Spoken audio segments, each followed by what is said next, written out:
আপনাদের বাসা বাড়িতে যারা পল্লী বিদ্যুতের এনার্জি মিটারগুলো ব্যবহার করেন, বিশেষ করে এনার্জি মিটারগুলো আপনাদের অনেক সময় ঝড় বৃষ্টি বা বজ্রপাতে ভেঙে যায়, তার কারণে আপনারা অনেক সময় সাধারণ মানুষই কিন্তু ওইগুলো সলভ করার সিদ্ধান্ত নিয়ে ফেলেন তাৎক্ষণিক।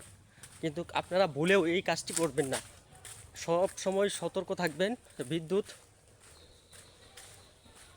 বিদ্যুৎ কাউকেই ছাড়ে না, ঠিক আছে?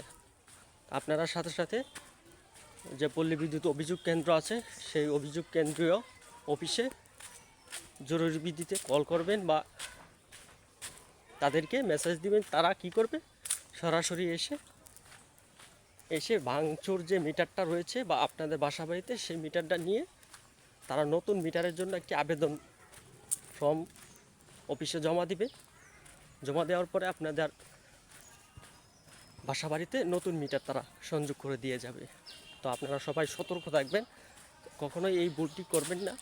নিজে নিজে কখনোই আপনাদের পল্লী বিদ্যুতের এনার্জি মিটারটি কখনোই নিজে নিজে চেষ্টা করবেন না যে ঠিক করার জন্য। পাশাপাশি আপনারা দক্ষ ইলেকট্রিশিয়ান যদি থাকে সেগুলো দিয়ে আপনারা কাজ করতে পারেন, ঠিক আছে? তো সবাই ভালো থাকবেন, সুস্থ থাকবেন। এই ছিল আমার একটি নতুন আপডেট ভিডিও।